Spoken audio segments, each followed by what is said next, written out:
Salam alaikum, bonjour. Dans cette partie, on va déborder le cycle carré en bistable, c'est-à-dire le vérin de Belifi commandé par le distributeur 5.2 bistable. On peut constater que chaque vérin est contrôlé par deux fins de course. Par exemple, le vérin B est contrôlé par B0, B1. Et la même chose pour le vérin A est contrôlé par A0 et A1. Donc A0 c'est pour indiquer la rentrée pour chaque vérin et le 1 c'est pour indiquer la sortie de chaque vérin. Donc voilà le schéma de commande électrique. Donc entre deux et une différence de potentiel 0,24 volts DC. Si on appuie sur le bouton poussoir, qu'est-ce qui se passe?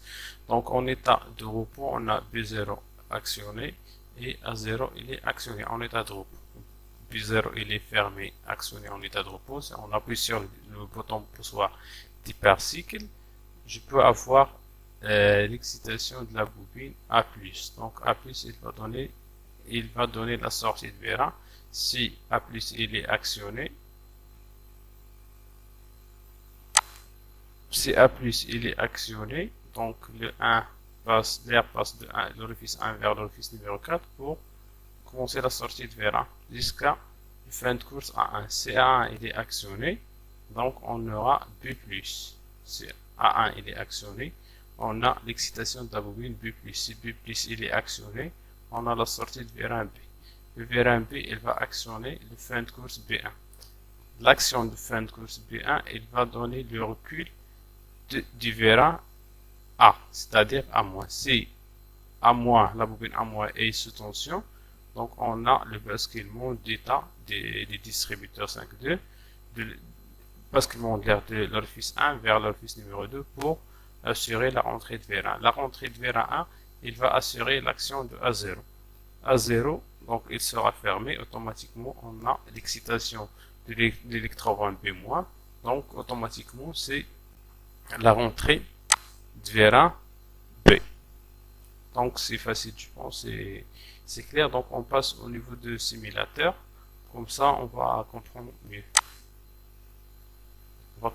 mieux. Donc voilà, c'est le premier cas.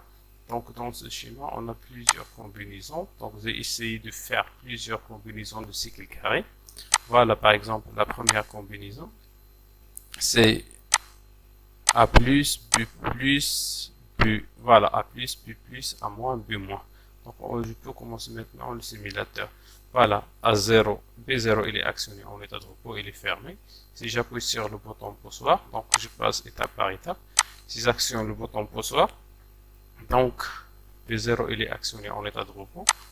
Voilà, A+, il est sous tension. Je peux remarquer qu'il y a un changement d'état au niveau de ce distributeur. Voilà. A+, il est sous tension, donc l'air il va basculer de l'orifice 1 vers l'orifice numéro 4 pour commencer la sortie de vérin jusqu'à l'action de A1. Si A1 il est actionné, on a l'excitation de la bobine B+. Voilà, A1 fermé, B+, il est sous tension, donc automatiquement ce distributeur change son état pour commencer la sortie de vérin B+. Voilà, ce qui va donner B+, la sortie de vérin B, qui va donner l'action B+. Voilà, B+, il va actionner B1. L'action de B1, il va donner la rentrée de vérin A. Excitation de la bobine A-, automatiquement changement d'état des distributeurs, donc automatiquement basculement de l'air de l'orifice 1 vers l'orifice 2 pour commencer la rentrée de vérin. Voilà, c'est la rentrée de vérin A. Je peux marquer qu'il y a la circulation d'air par des flèches. Voilà, c'est l'échappement vers de l'orifice 4 vers l'orifice numéro 5.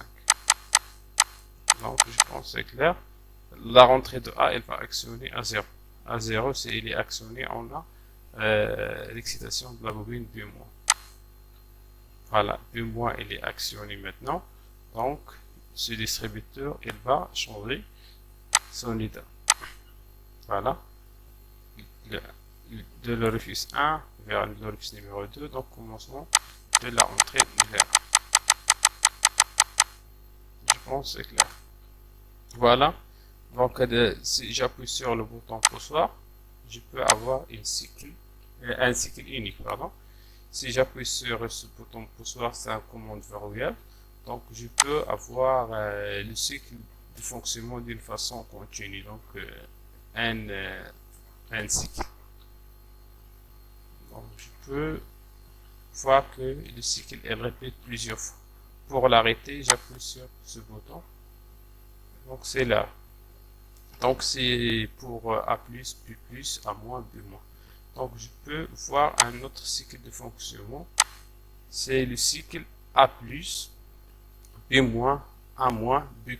Donc, la différence entre ce schéma et le schéma précédent, c'est juste l'état de V1 B. Le V1 B en état de repos, il est sortant. Donc, lorsque B il est sortant, donc on a B1 il est actionné, A il est entrant, donc c'est A0 qui est actionné en état de repos. Donc, pour appuyer sur ce bouton poussoir, on a B1 en état de repos, il est actionné. Donc, je peux avoir maintenant A+, par exemple. Voilà, je passe étape par étape. Voilà, A+, il est sous tension. Donc, automatiquement, changement d'état. Le V1, il va commencer de sortir jusqu'à A1. A1, il provoque B-, c'est-à-dire la rentrée de V1. Voilà. A1, il est actionné, donc c'est B-. Donc, automatiquement, on a le changement d'état de ce distributeur. Voilà, le 1 vers le 2 pour commencer la rentrée de V1.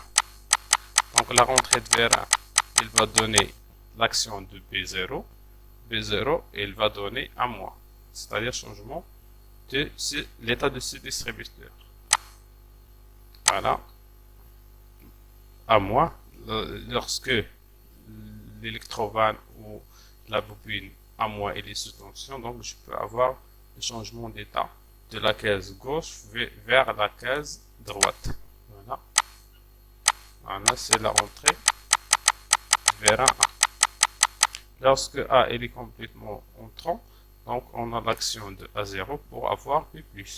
Donc, si l'électrovanne B+ est sous tension, on a le changement d'état de ce distributeur. Voilà, c'est la sortie de V1. Donc, le cycle, il est terminé. Donc, pour avoir le cycle d'une façon automatique ou d'une façon rapide, voilà, A+, B-, A-, voilà, c'est B+. Donc, automatiquement, donc le cycle unique, le cycle continu. Voilà, le cycle va répéter plusieurs fois. Par exemple, une fois, pour faire l'arrêt, j'ai besoin de libérer ce bouton poussoir. Donc, c'est le cycle A+, B-, A-, B+. Donc, on a 4 versions du cycle carré. Par exemple, dans ce schéma, on a le cycle, c'est A-, B-, A+, B+. Pourquoi A-, B-? Parce que les deux V1 en état de repos, il est sortant. Donc, les fins de course actionnées en état de repos, c'est A1 et B1. Donc, je peux constater que B1 il est fermé et A1 il est fermé en état de repos. Donc, pour commencer le cycle, j'ai besoin d'appuyer sur ce bouton poussoir. Donc, la même chose. Donc, on passe étape par étape. Donc, l'action de A-, donc il va donner le changement d'état de ce distributeur. Le basculement de l'air de l'orifice 1 vers l'orifice numéro 2. Voilà. Pour commencer la rentrée de V1. Voilà, c'est la rentrée de V1 A. Lorsque le V1 A il est complètement entrant, donc il va actionner A0. A0, il va donner B-. B-, c'est-à-dire la bobine des distributeurs 5.2, B-, il est sous tension. Automatiquement, changement de l'état de ces distributeurs de l'orifice 1 vers l'orifice numéro 2. Donc voilà, c'est la commence de la rentrée du V1 B. Lorsque le V1 B est complètement entrant, donc il va actionner P0. P0, il va donner l'excitation de la bobine A+. Donc lorsque A+, il est actionné, donc je peux avoir le changement d'état de 1 vers le 4. Voilà, c'est la sortie de V1 A. Lorsque A est complètement sortant, donc il va actionner A1. A1 elle provoque B+. Donc c'est le changement d'état de ce distributeur de 1 vers 4. Donc c'est la sortie vers 1 B. Et la même chose. Donc pour actionner le cycle d'une façon rapide, d'une façon normale, donc j'ai besoin d'appuyer sur le bouton poussoir. Donc B-, A+, et après B+. Voilà, c'est le cycle unique et le cycle continu. Donc c'est facile. Pour faire l'arrêt, j'ai besoin de libérer ce fin de course. Même je libère, donc je peux avoir que le cycle il va continuer sous fonction. Donc la dernière c'est un mois B+, c'est-à-dire la rentrée de A, la sortie de B, la sortie de A et la rentrée de B. Donc en état de repos, donc il faut identifier les fins de course actionnées en état de repos, c'est A1 et B0. Donc le cycle de fonctionnement, c'est pour avoir un mois, j'ai besoin d'actionner la bobine un mois. Donc B0 il est actionné en état de repos, donc il est inséré avec un bouton poussoir de marche. Lorsqu'on appuie sur ce bouton, voilà, on a A0 actionné, qui va donner B+, B+, il va actionner B1, et B1 il va donner A+, A+, il va actionner A1, et il va donner B-. Donc je peux le faire d'une façon voilà, d'une façon lente, comme ça, pour comprendre qu'est-ce qui se passe. Voilà, lorsqu'on appuie sur le bouton poussoir, à moi, il est sous tension. Voilà le changement d'état pour commencer la rentrée de vers. Voilà, c'est la rentrée de vers A. Lorsque A elle est complètement entrant, il va actionner A0, pardon, c'est A0 qui va actionner. Lorsque A0 il est fermé, donc je peux avoir B+. B+, c'est le changement de l'état de distributeur de l'orifice 1 vers l'orifice numéro 4. Voilà. Pour commencer la sortie de vers 1B. Voilà, c'est la pression ou la force pour pousser la sortie de vers 1. Voilà, c'est l'échappement. Voilà. Lorsque B est complètement sortant, on a l'action de B1. B1, il va donner A+. A+, c'est le changement de l'état du distributeur de l'orifice 1 vers l'orifice numéro 4. Voilà. Pour commencer la sortie de vers 1. Voilà. Lorsque A est complètement sortant, il va actionner A1 pour avoir B-. Voilà. C'est l'action de A1. Lorsque le distributeur A est complètement sortant, il va donner la fermeture de ce contact ou de ce fin de course, donc on a B-. Pour avoir B-, on a besoin de changer l'état de ce distributeur. Voilà. Donc c'est la rentrée de vers 1. Voilà, c'est la pression pour c'est la pression pour faire la rentrée. Voilà, c'est l'échappement. Donc je pense que pour les deux vers 1, voilà les combinaisons possibles pour avoir le cycle carré. Donc je pense que c'est facile. Voilà, pour commander le cycle une seule fois, on a besoin d'appuyer sur ce bouton poussoir. Pour commander le cycle d'une façon continue ou le fonctionnement continu, je peux mettre par exemple ici un bouton poussoir bistable. Comme ça, je peux avoir plusieurs cycles une fois, par exemple. Donc, si quelqu'un de vous avez des problèmes, donc tu peux laisser des commentaires comme ça pour améliorer l'explication. Donc, la prochaine vidéo sera sur le fonctionnement du cycle carré, mais avec les distributeurs monostables. Donc, au revoir.